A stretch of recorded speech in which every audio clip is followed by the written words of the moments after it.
Саламатсызбы? Региондо Абалким автордук программасы. Кумтөр кеніне байланыштуу Кыргыз бийлигинин жасап жаткан элге кайтаруу ишине каршылык кылуу жагы да токтой элек жана жакын арада токтоп калбашы анык. Айрым эл аралык ири маалымат каражаттары аркылуу эми центрачылар тарабынан Кыргыз өкмөтүн каралоого багытталган макалалар чыга баштады. Мисалы Wall Street журналында чыккан макалада Канадалык Centera компаниясы Кыргызстандын алыскы аймагында жайгашкан, кароосуз жаткан жериндеги кенди өндүрүп, гүлдөтүп, өркүндөткөнүн, аны үчүн ири суммадагы инвестиция салынганын айтат. Ал эми азыркы Кыргыз бийлиги ошол кенди басып алуучу кыргызстандыктар баскынчылар катары сүрөттөлөт. Аларга мейли, Кыргызга күйбөйт. Канадалык компания да дейин десең, биздин өзүбүздүн Кыргызстаныбызда жашап жаткан Кыргызстандык айрым маалымат каражаттары да ошол Centera үчүн буту жерге тийбей кызматын кылып, Centera үчүн жанын берүүгө даяр болуп чуркап жүрүшөт. Centera кумтөрдү Кыргыз элине кайтарып алуу ишинин кесепетинен дээрлик $1 миллиард жакын зыян тартты деп ыйлагыдай болуп жүргөн кыргызстандык журналисттерибиз, алардын артында турган саясатчыларыбыз жана айрым мекендештерибиз да бар экени жанды кейитпей койбойт. Болбосо Centera мисалы сизге ким? Centera эгер билсеңиз, сиздин, менин, бүткүл Кыргыз элибиздин ондогон миллиард доллар байлыгына ээлик кылып алган накта баскынчы, накта уурулар ошолор. Бирок Centerачылар түз эле келип баарын урдап, экологиябызды талкалап салышкан жок да. Алар ошол бүгүн сиз эл уулу камабагыла боштондук, ал киши периштедей аппак деп соттордун алдында митинг өткөрүп жаткан кишилердин колу менен жасаган. Дагы көпчүлүгү азырынча эркиндикте, өзүнүн кезегин күтүп турушат. Ушул биздин кыргыз чиновниктери Centerачыларга шарт түзүп, аларды колдоп, кубаттап, атасына көрсөтпөгөн сый урматын көрсөтүп, алы бергиле, урдай бергиле деп күнү-түнү ошолордун кызматын кылышкан. Мына ушул биздин ичибиздеги тырмакча ичиндеги эл уулдарынын кесепетинен Кыргызстаныбыз миллиарддаган доллар акчалардан куру калган. Натыйжасы кандай болду? Элибиздин көпчүлүк бөлүгү чет мамлекеттеринде эмгек мигранттарына айланды. Анткени Кыргызстаныбызда үй бүлөсүн бага албай калды. Кредиттен чыгып кредитке кирип, үй жайсыз талаалап калгандар көбөйдү. Жумуш жок, жумуш менен камсыз кылышы керек болгон өкмөттүн бийликтин абалы ошол Centerачылардын каалоосуна жараша болуп калды. Элде болсо болсун, мен үчүн Centera аман болсун деп күн көргөн ондогон жылдар өттү. Аларга эч ким эч нерсе дей алган жок. Кумтөр элдике деп чыккан кишилерди ар кандай шылтоолор менен түрмөгө отургузуп, сындырууга аракет кылышты. Айрымдарын өлтүрүп жок кылышканын да угуп жүрдүк. Айлык, пенсия, жөлөк пулу деген түшүнүктөр кыялда гана жакшы болбосо, турмушта андай болгон жок. Элибиз ошол бийлик башындагыларга алардын ушундай чыккынчылыктарына нааразы болуп, каргап шилеп келди. Митингтерди өткөрүп, Кыргыздын саясатчыларын, чиновниктерин тартипке чакырууга аракеттер көрүлдү. Бирок натыйжа чыгып, 30 жыл ичинде кумтөрдү Кыргыз элине кайтарып берген бир дагы киши болгон жок. Себеби алардын баары акчага, элдин акысына, Кыргызстандын байлыгына өзүн кожоюн сезип алышкан болчу.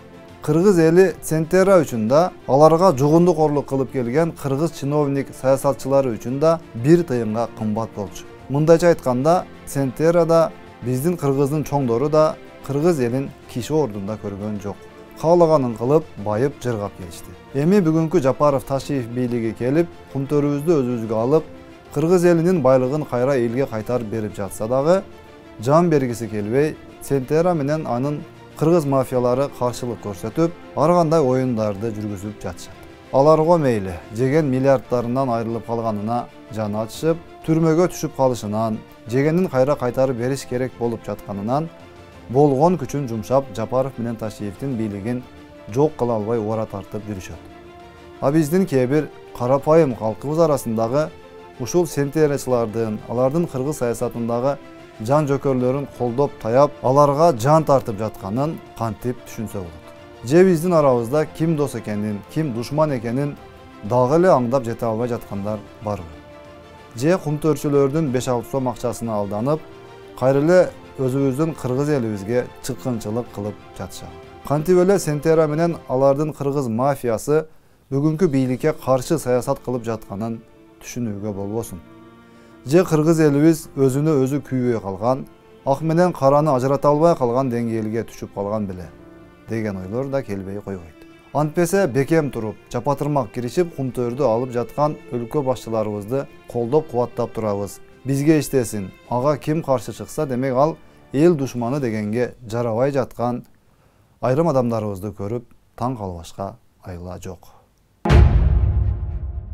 Аскар Акаевдин Кыргызстанга келип, кумтөр боюнча сурак бериши Центера үчүн өтө чоң сокку болгонун түшүнүп турсаңыз керек. Анткени алгачкы келишим дал ушул кишинин колу менен түзүлүп, канадалык компаниянын конкреттүү мыйзамсыз иштерин, аферистик фактыларын Аскар Акаевич так даана кылып далилдеп, негиздеп бере алчу фигура эле. Бул кишинин тергөө менен кызматташып баштаганы Центеранын ар кандай эл аралык соттук териштирүүлөрдө жеңилүүгө алып келерин алар жакшы түшүнүшөт.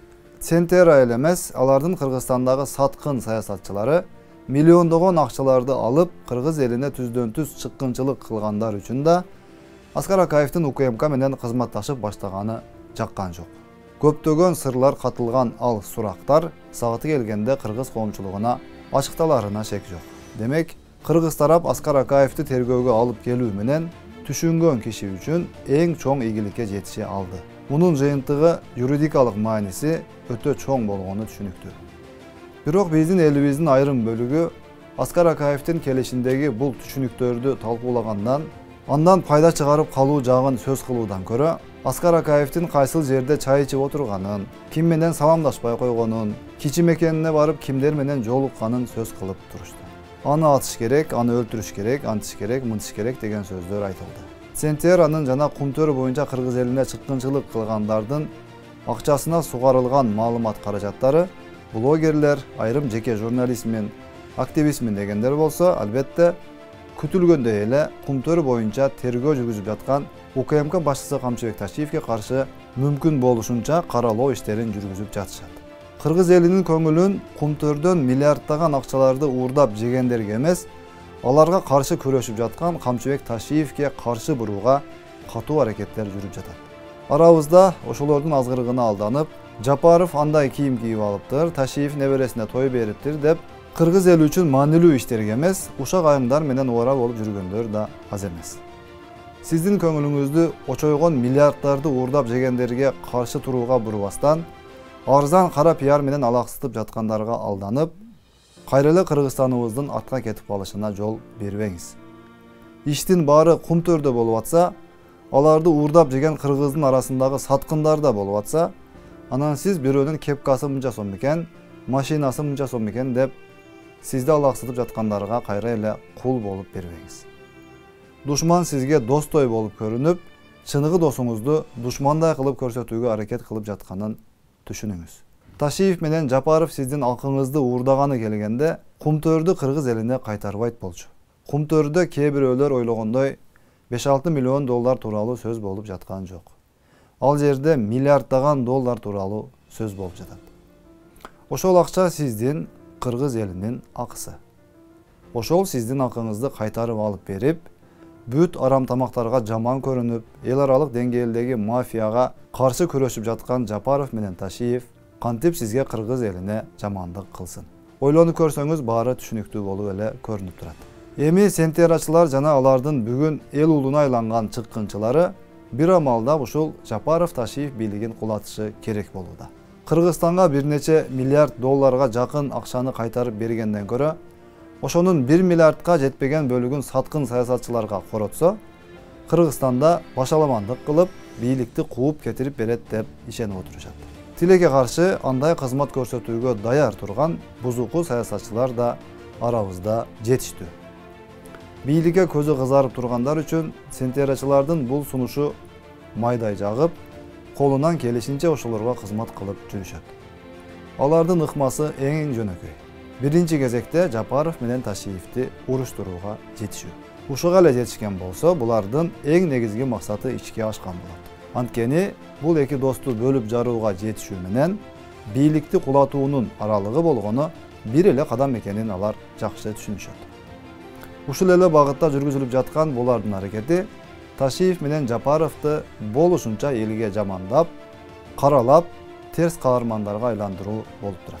Анткени булар күндө чыгып алып жамандай берсек, соц тармактардагы фейктерибиз менен, YouTube'дагы каналдарыбыз менен, сатып алган маалымат каражаттарыбыз менен болор болбос нерселерди айтып, жаза берсек, кыргыз эли бизге ишенип, анан төңкөрүш жасоого, башаламандык кылууга шарт түзүлөт деп жүрүшөт.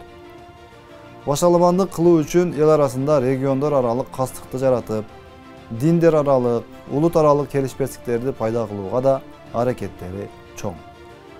Taşиевдин үйү мындай экен, машинасы мындай экен деген сөздөр менен сиздин оюңузда Taşиевге жек көрүүнү пайда кылууга аракет кылып жатышканын түшүнүү кыйын эмес.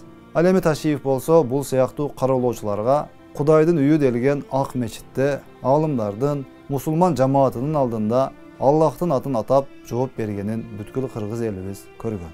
Деги эле Камчыбек Taşиев УКМКсы жок эле, бийлиги жок эле, жеке ишкердик менен акча таап, канчалаган кыргызстандыктарга материалдык жардамдарын берип, жолдорду, үйлөрдү, мектеп, балдар бакчаларын, мечиттерди куруп берип жүргөнүн билсеңиз керек.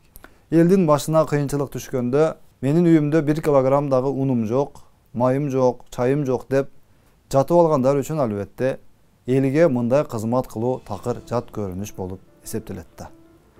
Кандай болгон күндө да ак менен караны так ажыратып, кыргыз элине кимдер душман дагы, кимдер дос экенин, кимдер эл үчүн чуркап жүргөнүн, кимдер бийлик, Сентерага окшогон кыргыз элинин акысын уурдагандардын таламын талашып жүргөнүн байкаңыз дагы, өзүңүздү бул уурулардын колундагы куурчакка айланып калуудан сактаңыз. Кыргыз эли качан гана бир муштумга биригип, ичиндеги саткындарды ордуна коймоюнча, сырттагы душмандарыбызга тең келүү кыйын экенин түшүнүңүз. Саламатта калыңыз.